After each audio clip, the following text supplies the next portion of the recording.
నమస్తే అండి, welcome to our channel. మనతో ఈ రోజు ఏపీ కమ్మ కార్పొరేషన్ డైరెక్టర్ అడుసుమల్లి శ్రీనివాసరావు గారు ఉన్నారు. సార్ నమస్తే. సార్ నమస్కారం అండి.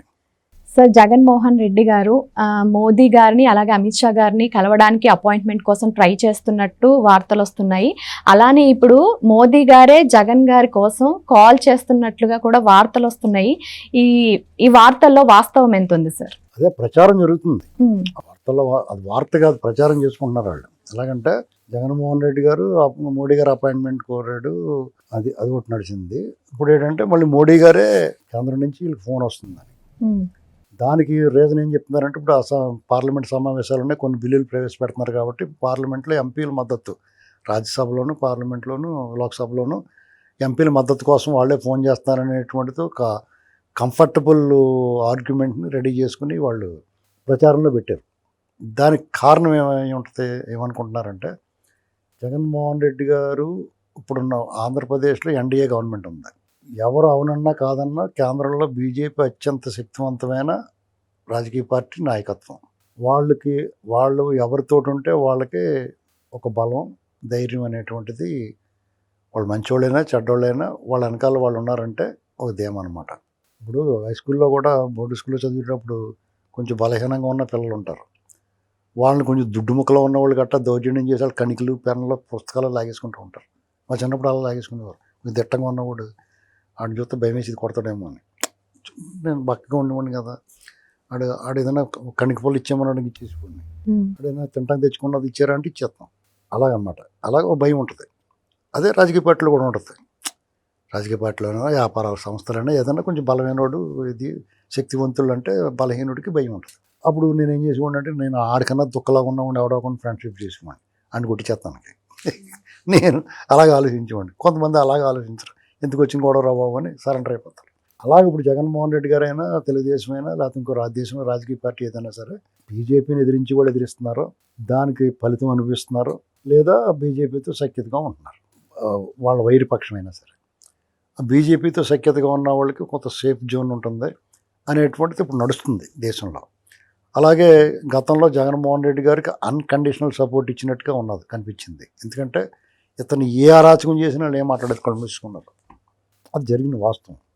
కానీ వాళ్ళ తర్వాత జగన్మోహన్ రెడ్డి దుర్మార్గాలు అరాచకాలు చేసి బాబోయ్ ఈ మసికొడ్డ మనం ముట్టుకుంటా మసి మనకు అంటుకుంటుంది అనుకున్నారో ఏమనుకున్నారో తెలియదు. కానీ వాళ్ళు వెంటనే చంద్రబాబు నాయుడు గారికి, పవన్ కళ్యాణ్ గారు జనసేనతో కలిసి కూటమిగా ఎన్డీఏ ప్రభుత్వంలో చేర్చుకున్నారు. ఎన్డీఏగా ఆంధ్రప్రదేశ్లో పోటీ చేశారు, మంచి ఫలితాలు సాధించారు. దానికి తగ్గట్టుగా ఆంధ్రప్రదేశ్ కూడా చాలా మ్యాక్సిమం ఇవాళ చాలా పూర్తి సహకారాలు అందిస్తున్నారు. ఆంధ్రప్రదేశ్లో అభివృద్ధి కోసం కానీ, ఆంధ్రప్రదేశ్లో ఏదైనా పెట్టుబడులు వస్తే వాటికి ఇచ్చే అనుమతుల విషయంలో కానీ కేంద్ర ప్రభుత్వం చాలా చాలా పాజిటివ్గా స్పందిస్తున్నారు. చంద్రబాబు నాయుడు గారు మోడీ గారి మధ్య కానీ, లోకేష్ గారు మోడీ గారి మధ్య కానీ సంబంధాలు చాలా బాగున్నాయి. చాలా మంచి వాతావరణంలో నడుస్తుంది. మరి జగన్మోహన్ రెడ్డి కూడా ఉన్న వాళ్ళు ఇదివరకు వాళ్ళ ధైర్యం ఏముండేది? ఇప్పుడు అత్తారింటికి దారి సినిమాలో పోసాని కృష్ణమురళి అంటాడు, నీ వెనకాల ఏదో పవర్ ఉందమ్మా అని. అలాగా జగన్ వెనకాల ఏదో పవర్ ఉందనుకుని జగన్ చెప్పిన మాటల్లా వ్యవస్థల్లోనూ అన్ని సిస్టమ్స్లో అందరూ వినేసేవారు. ఒకవేళ ఉన్నా లేకపోయినా ఉన్నట్టే కనిపించేది. ఎందుకంటే వాళ్ళ బాబాయ్ మర్డర్ కేసులో సిబిఐ లాంటి సంస్థ, ఈ దేశంలోనే అత్యున్నత దర్యాప్తు సంస్థ, కొంచెం బాగా పొడుగ్గా ఉన్నాడని చెప్పి అతను అరెస్ట్ చేయడం మానేశారు. అవినాష్ రెడ్డిని కర్నూలు దాకా వెళ్ళి వంతుని అవతల నుంచి వచ్చేసారు. ఏమండి అతను అరెస్ట్ చేయలేకపోతున్నాడు, 50 మంది ఉన్నారండి అతని ఇంటి దగ్గర, అతను అరెస్ట్ చేయలేమని అక్కడ ఎస్పీ కూడా చేతులు ఎత్తేసాడు. అప్పుడు లాండ్ ఆర్డర్ ప్రాబ్లం వచ్చేద్దని. మరి మర్డర్లు చేసిన వాళ్ళు అరెస్ట్ చేయడానికి లాండ్ ఆర్డర్ ప్రాబ్లం వస్తే మరి వీళ్ళు ఏం పీకుతారో అర్థం అవ్వదు. డెఫినెట్గా వెనకాల ఎవరో ఒకరు ఉంటారు, దాని వెనకాల ఇన్ఫ్లుయెన్స్ ఉంటుంది.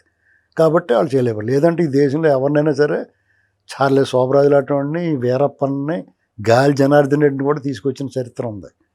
ఈ సిట్లు స్పెషల్ ఇన్వెస్టిగేటివ్ టీమ్స్ కానీ, సిబిఐ కానీ, ఇలాంటి రాజీవ్ గాంధీ అంతకులను కూడా తీసుకొచ్చి లోపల పడేశారు. ఇతను ఇంట్లో కూర్చోబెట్టి పొలాలు అడితీలో పొలాలు నరికి చంపేసిన తీసుకురావడం పెద్ద కష్టమే ఉంది. ఇలాంటివన్నీ చూసిన తర్వాత పైగా జగన్మోహన్ రెడ్డి 13 ఏళ్ళ నుంచి బయట తిరుగుతున్నాడు. అతను సిబిఐ కూడా మాకేం తెలదండి ఎవరండి అతను అంటున్నారు వాళ్ళు. ఇప్పుడు వాళ్ళే దర్యాప్తు చేసి ఈడీ వాళ్ళున్నారు అరెస్ట్ చేసి 16 నెలలు జైల్లో పెట్టి ఏమోనండి మీ ఇష్టం మీరు ఏం చెప్తుంది అంటున్నారు.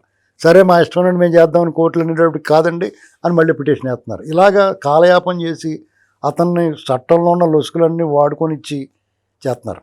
అదే సిబిఐ కానీ కొన్ని వ్యవస్థలోని కొంతమంది వ్యక్తులు తలుచుకుంటే వారం రోజుల తర్వాత తీర్పు వస్తుంది కాబట్టి, కానీ నువ్వు ఇవాళ ముఖ్యమంత్రిగా ఉండకూడదని ఆపిన సందర్భాలు ఉన్నాయి. వారం రోజుల తర్వాత తీర్పు వస్తుంది, అప్పుడు దాకా ఇతనికి ఏమైనా చేసుకోవచ్చు తమిళనాడుకి సంబంధించి, కానీ వారం రోజుల తర్వాత తీర్పు వస్తుంది కాబట్టి నువ్వు ఇవాళ ముఖ్యమంత్రి అవ్వకూడదని ఆపిన సందర్భాలు ఉన్నాయి. జయలలిత లాంటి వాళ్ళని పరప్పనగ్రహారంలో పెట్టేశారు, శశికళను పరప్పనగ్రహారంలో పెట్టేశారు. ఇలా ఎలాంటి ఎంత శక్తివంతులైనా సరే జైల్లో పెట్టేసిన సందర్భాలు ఉన్నాయి సిబిఐ వాళ్ళని. ఇక్కడ జగన్మోహన్ రెడ్డి దగ్గరికి వచ్చేటప్పటికి మరి అతను ఇచ్చిన ఏడ్చని పప్పు తిన్నారో, జీడిపప్పు తిన్నారో, లేకపోతే విజయవాడ స్వగృహ తాలూకు ఉలవచారు తిన్నారో, బొబ్బట్లు తిన్నారో, బూరెలు తిన్నారో తెలియదు, కానీ జీడిపప్పు పాకం పట్టుకెళ్ళారో తెలియదు, కానీ అతను ఎప్పుడు ఇష్టమైనట్టు చేసుకోవాలని వదిలేశారు. ఇలాంటి పరిస్థితుల్లో అందరూ కూడా అతను వెనకాల ఎవరో ఉన్నారో, అతను ఎవడో ఏం చేయలేడు అని చెప్పేసి అనుకుంటాం జరుగుతుంది. అతను కూడా అదే నిజమే అనుకుని అతను అలాగే ఒక్కోసారి వెనకాల ఎవరు లేకపోయినా ఎవరో ఉన్నారు అనుకుంటే అందరూ అనుకుంటున్నప్పుడు ఈడు కూడా అనుకుంటాడు ఎవరో ఒకరు ఉన్నారని అనుకుని ధీమాగా ధైర్యంగా వెళ్తాడు. కొంత దూరం వెళ్ళిన తర్వాత వెనక్కి తిరిగి చూసుకుంటే ఎవరు లేరనుకో, అప్పుడు భయం వెళ్తాయి. అలాంటి భయం వచ్చింది ఇప్పుడు. అందుకనే వాళ్ళ అపాయింట్మెంట్లు అయ్యి అడుగుతున్నాడు, అడిగే ఉంటాడు, అతను నిరంతరం అడుగుతాడు. ఎందుకంటే గబక్కను ఎప్పుడు దొరికితే అప్పుడు 2 కాళ్ళు పట్టేసుకుందామని చూస్తున్నాడు. వాళ్ళేమో దూరంగా ఇతను కాళ్ళు అందనివ్వకుండా దూరం కాళ్ళు పైన పెట్టేసి కూర్చున్నారు వాళ్ళు ఇతనితోటి. ఎందుకంటే ఏ రాజకీయ నాయకుడైనా వాళ్ళు ఎలాంటి వాళ్ళు అయినా సరే నీతోటి ఎంత స్నేహం ఉన్నా అవసరం మాత్రమే దగ్గర చేస్తుంది రాజకీయాల్లో. జగన్మోహన్ రెడ్డితో వాళ్ళకి అవసరం లేదు.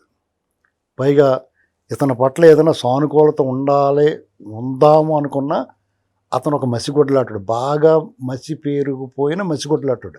తెల్ల బట్టలు వేసుకున్నవాడు ఆ మసిగొడ్డు ముట్టుకుంటే ఆ మసి అంత అంటుపోద్ది. అందుకని వీటితో మనకు పని లేదురా బాబు అనుకున్నారు.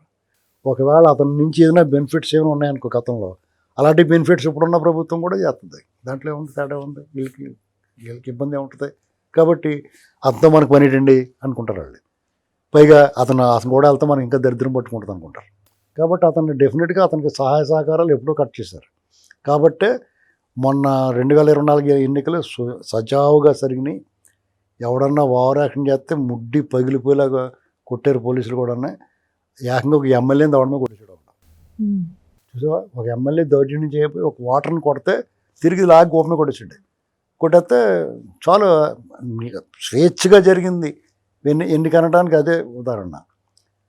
ఒక అతను వెళ్ళి ఒక ఈవీఎం మిషన్ పగలగొట్టేపోతే అక్కడున్న ఒక ఏజెంట్గా ఉన్న అతను మొన్న మంచి చనిపోయాడు అనుకోండి. ఆయన ఆ పిన్నెల రామకృష్ణారెడ్డి నరరూప రాక్షసుడు అని చెప్పుకుంటారు. అతనంటే భయం అందరికీ, వచ్చి నెత్తురు తోతాడు బాబు అని. అటువంటి వాడిని అలా అడ్డుకోపోతే పీకేసి కింద పడగొట్టేద్దుడు అతను. అంత ధైర్యం ధీమాగా వచ్చి ఎలక్షన్ జరిగింది. అలాంటిది జగన్మోహన్ రెడ్డి వెనకాల వాళ్ళు ఉన్నారని ఎందుకు అనుకుంటారు? ఇక్కడ ఇప్పుడున్న ప్రభుత్వమే అతను టచ్ చేయట్లేదు అంతే. ఎందుకు టచ్ చేయట్లేదు అనేటువంటి దానికి వేరే కారణాలు ఉన్నాయి. కారణం ఏంటంటే జగన్మోహన్ రెడ్డి ఏం కోరుకుంటున్నాడంటే అతని బతుకంతా కూడా సానుభూతి, కుల రాజకీయం, మత రాజకీయం ఇదే. అందులో దేన్ని సాగనివ్వకూడదని అనుకుంటున్నారు. సానుభూతి అంటే ఎలా వద్దు, మన ఆన్ చచ్చిపోయాడు బాబు అని ఓట్లు అడిగాడు, అది అయిపోయింది. ఇంకా మళ్ళీ అన్నిసార్లు చంపుతాడు, ఎవరిని చంపుతాడు, ఓసారి వాళ్ళ చిన్నాన్ని చంపించేసాడు, అయిపోయింది. ఇప్పుడు ఇంకెవరిని చంపాలి, వాళ్ళ అమ్మగానేమో అందుబాటులో లేదు, ఆవిడ దగ్గరికి వెళ్తలేదు. ఇప్పుడు దరిదాపులో ఇప్పుడు గబక్కనాల సమాధి కాడ రాజశేఖర రెడ్డి గారి జన్మదినం మా చనిపోయిన రోజు ఇలాంటికి వెళ్ళి వెంటనే వచ్చేస్తుంది. అక్కడ ఉండకుండా ఎక్కువసేపు అనుకున్నాను, ఉంటే మళ్ళీ ప్రమాదం కదా. కాబట్టి అతనికి ఇంక ఛాన్స్ లేదు, ఎవరిని చంపాలో తెలుస్తలేదు. కాబట్టి ఆ సానుభూతి ఇక ఏం కోరుకుంటున్నాడంటే ఈ ప్రభుత్వం తనను అరెస్ట్ చేయాలి, తన కార్యకర్తలను పట్టు కొట్టేయాలి, తనను కూడా కొట్టేయాలి, రాళ్ళిచ్చి కొట్టేయాలి. వాళ్ళు కొట్టేస్తే నన్ను కొట్టేస్తున్నారని వచ్చి అడుగుతాడు అన్నమాట. అది వాళ్ళ ప్లాన్. వీళ్ళు ఏం చేస్తున్నారు, అతను కోరుకున్నది వీళ్ళు ఎందుకు చేస్తారు? ఇప్పుడు అతను కోరుకున్నట్టు చేయరు కదా వీళ్ళు ఏం చేయాలనుకున్నారో చేస్తారు, ఎప్పుడు చేయాలనుకున్నారో అప్పుడు చేస్తారు. అతను కోరుకున్నప్పుడు ఇప్పుడే చేయమంటే వాళ్ళు చేయరు, ఇప్పుడు ఇంత చేస్తారు రేపు చేస్తూ ఉంటారు. ఇప్పుడు ఇవాళ వస్తాడు అతను, నన్ను ఇవాళ చేస్తారు బాగుండని వస్తున్నాడు. అన్ని అనుమతులు అతిక్రమించి పర్మిషన్ లేకుండా వాళ్ళు చెప్పిన నియమ నిబంధనలను తొంగలో దొక్కి వీళ్ళు ఏదైనా చేస్తారేమో, లోపల వేస్తారేమో అని చూస్తున్నాడు అతను. ఎందుకంటే అతను కారు కింద మనిషిని నిమ్మకాయ దొక్కించినట్టు దొక్కిచ్చాడు. అయినా సరే వీళ్ళు ఏం చేయట్లేదు. క్యాడర్కి అందరికి కోపం వచ్చేస్తుంది. ఈ వీళ్ళ పార్టీ వాళ్ళందరూ వీళ్ళు ఏం చేయట్లేదు అని చెప్పేసి అయినా సరే భరిస్తున్నారు తప్ప ఈ ప్రభుత్వాన్ని, చేతకాని ప్రభుత్వాన్ని, మంచి ప్రభుత్వాన్ని ఎక్కిరిచ్చేస్తున్నారు. అయినా సరే ఓపికగా భరిస్తున్నారు. జగన్మోహన్ రెడ్డికి ఎక్కడ సొంత ఇవ్వకూడదు. అలా అందుకని అతను ఏం చేస్తున్నాడు, అతను ఏం చేయాలో తెలియక దొంగోళ్ళ దగ్గరికి, చైన్ స్నాచర్స్ దగ్గరికి, గంజాయి బ్యాచ్ దగ్గరికి, ఫోక్సో కేసులు ఉన్న వాళ్ళు వాళ్ళందరికీ మద్దతుగా వెళ్ళాల్సిన కర్మ పట్టింది అతనికి. అది కర్మ. ఇప్పుడు సిదిరాపలరాజు కుర్రోడు చిన్నపిల్లోడు పోపం అంటున్నాడంటే అందరు తూరు ఉమ్మేస్తున్నారు.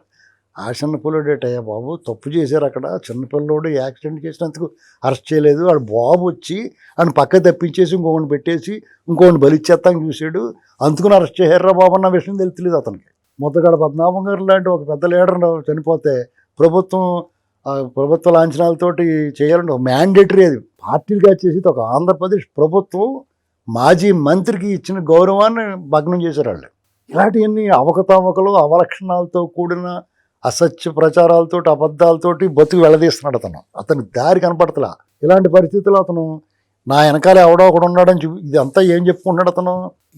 ఈ ప్రభుత్వం ఇతని మీద చర్యలు తీసుకోకపోవడానికి కారణాన్ని దేని కింద ప్రొజెక్ట్ చేస్తున్నారంటే వీళ్ళు కూడా ప్రభుత్వం ఎంత సంయమనంగా ఉండటాన్ని ఈ ప్రభుత్వం సానుభూతి పరులు కూడా అనుమానిస్తున్నారు, వీళ్ళు వెనకాల ఎవరో ఉన్నారని. ఇతను కూడా ఇది భలే ఉందని చెప్పి అదే చెప్పుకుంటున్నా, వెనకాల ఎవరు ఉన్నారని. వెనకాల ఎవరు లేరు యాక్చువల్గానే, కానీ ఉన్నారని చెప్పుకుంటున్నాడు అతను. అది నిరూపించడానికి విశ్వప్రయత్నం చేస్తాడు. ఎప్పుడు బద్దలేసిపోతుందో తెలియదు. అది ఎప్పుడో కాబట్టి పట్టిపోతారు, ఈడీఓ ఎవరో పట్టిపోతారు లిక్కర్ కేసులో. అతను ఏం చేశాడంటే దానికి సైమల్టేనియస్గా ప్యారలల్గా ఒక unrest, law and order problem create చేయడానికి యాంటీ సోషల్ ఎలిమెంట్స్ ఇతను మద్దతు ఇవ్వడానికి కారణం ఏంటంటే వాళ్ళందరూ ఇప్పుడు మనం ఏమనుకుంటాం, ఒక సమాజంలో కొన్ని వర్గాలు ఒక్కొక్క నాయకుడు ఆ వర్గాలను అడ్రస్ చేసి వాళ్ళకి మద్దతుగా ఉండడంకో అతనికి ఎప్పుడైనా కష్టం వచ్చినట్టు ఆ వర్గాలు అతనికి మద్దతుగా నిలబడతాయి. అలాగే ఇతను ఎవరికి మద్దతుగా ఉంటున్నాడు ఇప్పుడు anti social elements, blade batch, గంజాయి బ్యాచ్ ఇలాంటి నేరస్తులందరికీ ఇతను అండగా నిలబడుతున్నాడు. రేపు పొద్దున ఇతను అరెస్ట్ చేశారనుకో ఆ నేరస్తులందరూ బయటకు వచ్చి అతని మద్దతుగా రోడ్డు మీద వస్తారు. నువ్వు రాలేవు కదా, నీకు ఈ ప్రభుత్వం మీద ప్రేమ ఉంటుంది, ఈ ప్రభుత్వం ఉండాలని కోరుకుంటావు, సమాజ హితాన్ని కోరుకుంటావు.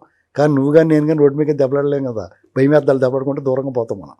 వీళ్ళు అలా కాదు, ఇంత జుట్లు వేసుకుని నడిపించేస్తారు, మనిషిని చూస్తేనే భయం వేద్దాం మనకి. అలాంటి వాళ్ళు ఉంటారు, అందరూ వస్తారు చూడు, ఇంత మొఖాలు జుట్లు అని చూడగానే భయం వేద్దాం మనకి. ఆ రాళ్ళు, రప్పలు, కత్తులు, కటార్లు వేసుకుని తిరుగుతుంటే సమాజం అంతా భయపడిపోతారు కదా. అలాంటి వాళ్ళు మద్దతు ఇస్తున్నారు. వాళ్ళందరూ రోడ్డు మీదకి వచ్చి law and order problem create చేస్తారు. Law and order problem create చేస్తే ఇక్కడ ఏమవుద్ది, స్టేట్లో ఇవాళ పెట్టుబడులు అన్నీ వస్తూ ఉన్నాయి, రాష్ట్రం బాగుంది పరిస్థితి అని పెట్టుబడులు వస్తూ ఉన్నాయి, పీస్ఫుల్ వాతావరణం, న్యూట్రల్ పీపుల్ అందరూ బాగానే ఉందరో బాబు అనుకుంటున్నారు. వాళ్ళందరినీ డిస్టర్బ్ చేసి కార్యక్రమానికి జగన్మోహన్ రెడ్డి తెగబడతాడేమో అని అతను టచ్ చేయడానికి వెనక ముందు ఆడుతున్నారు. ఇది వాస్తవం. కానీ మనం ఏం చేస్తామంటే ఈ ప్రభుత్వాన్ని వీళ్ళు ఈ క్రమంలోనూ ప్రభుత్వం ఉద్దేశం ఆ పాలసీ మన లాండర్ ప్రాబ్లం రాకూడదు, జాతకొండాలనేటువంటి పాలసీ ఉంది కదా, అప్పుడు చిన్న చేపలను కూడా వదిలేస్తున్నారు వీళ్ళు. అంటే ఆయన రెండు పీకితే ఎవడ పట్టించుకోడు, ఇంట్లో వాళ్ళు కూడా పట్టించుకోరు అని తెలిసిన వాళ్ళని కూడా వదిలేస్తున్నారు. పూమన్ కరుణాకర్ రెడ్డి ఉన్నాడు, అతను లోపల వేస్తే లాండర్ ప్రాబ్లం ఏమవుతుంది, పట్టుకు ఎర్రగొట్టేసి లోపల వేసేయాలి వాళ్ళు చేసిన తప్పులకి. అవి కూడా వదిలేస్తున్నారు పనిలో పనిగా అన్నమాట. ఇది జరుగుతుంది ఇక్కడ. అలాగా వాళ్ళు ఉన్నారు నా వెనకాలనేటువంటిది నిరూపించుకోవడానికి అతను విశ్వప్రయత్నం చేస్తున్నాడు. దానిలో భాగంగా వాళ్ళు అపాయింట్మెంట్ అడుగుతున్నారు. వాళ్ళేమో ఇతని దగ్గర రానివ్వట్ల. ఇప్పుడు కొత్త ప్రచారం ఏం మొదలెట్టారంటే, ఇప్పుడు రేపు బిల్లు అవి ఉన్నాయి కదా, లోక్సభలో బిల్లులు ఉన్నాయి, మహిళా బిల్లు ఒకటి, తర్వాత నియోజకవర్గాల పునర్విభజన బిల్లు, ఇంకా 2-3 రకాల బిల్లు ఉన్నాయి. అవన్నీ పాస్ అవ్వాలంటే ఎంపీల మద్దతు కావాలి. ఫార్మాలిటీ. సర్వసాధారణంగా ఈ పార్లమెంటరీ వ్యవహారాలు చూసే మంత్రి కానీ దానికి సంబంధించిన శాఖ కానీ వాళ్ళు ఏం చేస్తారంటే అన్ని పార్టీల ఎంపీలని, ప్రతిపక్ష ఎంపీలను కూడా మద్దతు ఇవ్వమని అడుగుతారు. అది ఒక సర్వసాధారణ సంప్రదాయం. అలాగే వీళ్ళని కూడా అడుగుతారు. ఇప్పుడు ఇతను ఇస్తానన్నా ఇవ్వనంటాం అది వేరే కథ. కానీ వాళ్ళు ఇతను అడగక్కర్లేదు మామూలుగానే. వాళ్ళు అడుగుతానికి ఫోన్ చేస్తున్నారని తెలియకుండా ఇతనే ఫోన్ చేస్తాడు, మేము మీకు సపోర్ట్ ఇచ్చేస్తున్నాం అని. ఒకవేళ ఇతను ఇవ్వనన్నాడనుకో, వీళ్ళకి వ్యతిరేకంగా మాట్లాడేయడంకో, అతను తిహార్ జైల్లో చపాతీ తింటూ ఉండాలి అలా కూర్చుని. అని నువ్వే చేసుకోరా చపాతీ అంటారు. మామూలుగా అందరికీ చేసి పెడతారో, ఇతనికైతే నువ్వే చేసుకో చపాతీ అంటారు. అది పరిస్థితి. అంచేత ఇతనికి నో వే అవుట్. ఇక్కడ అతను ఏంటంటే ఇక్కడున్న ప్రభుత్వం సహనం, సంయమనం, నిర్లిప్తత, ఉదాసీనత వీటి మీద ఆధారపడి అతను సర్వైవ్ అవుతున్నాడు తప్ప వేరే ఏ రకంగానూ అతనికి ఎవరి సపోర్టు లేదు. ఈ మసిగొడ్డనే, ఈ మురికి కోపాన్ని, ఈ దుర్గంధాన్ని ఎవడో పూసుకోడు. అర్థమైందండి. కాబట్టి అది అన్నీ కూడా నిరాధారమైన వార్తలు. ఎవరికి అతని మీద, ఆ పార్టీ వాళ్ళకి అతని మీద ప్రేమ లేదు. ఇదేంట్రా బాబు వారానికి 10 రోజులకి వచ్చి ఇంకా పెంట చేసిపోతున్నాడు అనుకుంటున్నారు వాళ్ళు. ఇక దారి లేక వేరే పార్టీలోకి వెళ్ళలేక ఏం మాట్లాడాలో తెలియక చచ్చినట్టు కొన్ని విషయాలు మాట్లాడుతున్నారు. Thank you sir.